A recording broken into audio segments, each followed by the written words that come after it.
very short commercial break. The show for today, the topic is the Methodist Church and higher education, and we're talking to Dr. Cynthia Hobson from Nashville as an administrator at the Board of Higher Education. Is that right, Doctor? At the Board of Higher Education of the United Methodist Church, even though what we'd like to talk about now is the church before it became the United Methodist Church and higher education. Let's talk about it from that perspective.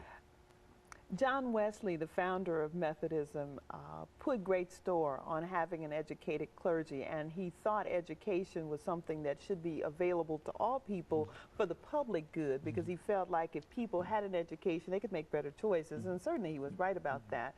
And so the Methodist Church from its very beginning has been involved in higher education and trying to empower people to make their own choices and do the right thing as far as making a living and getting a good education. So the General Board of Higher Education and Ministry of the United Methodist Church is just that brick and mortar place that kind of helps institutions. We have 122 schools, colleges, and universities that are all across the country, and we have some that are related to us around the world. So we'll be having a joint conference of the National Association of Schools, Colleges, and Universities, plus the International Association later on this year. So we're excited about what the Methodist Church does around the world to make people's lives better through empowering them with higher education. And so the church has long been involved in higher education, and it's nothing new to Methodists. But now, in a real sense, what are some of the challenges that you know, and I think that you mentioned that this board is going to have to meet. What will be some of the issues that you'll probably deal with at this conference of all of the members of churches, various institutions? They'll be looking at higher education around the world, of course, but then they'll be looking at poverty and civil rights. I think John Siegenthaler is scheduled to speak to the youth, and Dr. James Laney, who is the former president at Emory University. So we've got people coming from around the world who will talk about the issues in their particular areas and how they will relate to where we are today as we try to move people forward. One of our challenges with higher education these days, especially with our denomination, is helping local church people understand that it's important that they invest in the lives of young people, and certainly second career people, but especially young people, and help them discern what their talents and gifts are as maybe an offering for ministry.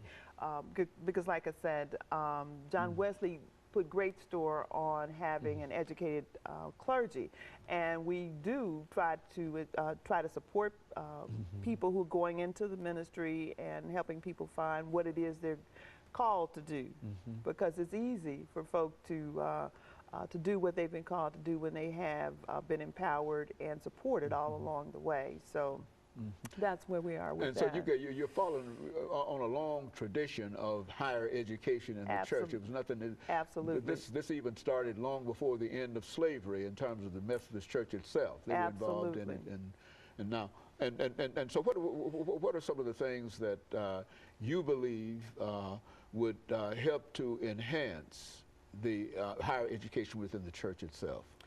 I don't think we talk enough about higher education in the local churches, because I think we take what happens down the street at the colleges for granted. We don't quite always build a bridge from place A to place B. And one of the challenges continues to be helping people find that something, as I mentioned before, that calling that they have, and then being empowered to be trained to do a good job at that. We have clergy who will be retiring in great numbers in the next few years, and finding people to replace them. We've had challenges finding young people under 35 to go into ministry. And of course, as they start to do their education, those high debt loads are a real problem for people. And so sometimes they don't see ministry as an opportunity because they have to go and earn a living because they've got to pay their student loans. And that's a real problem.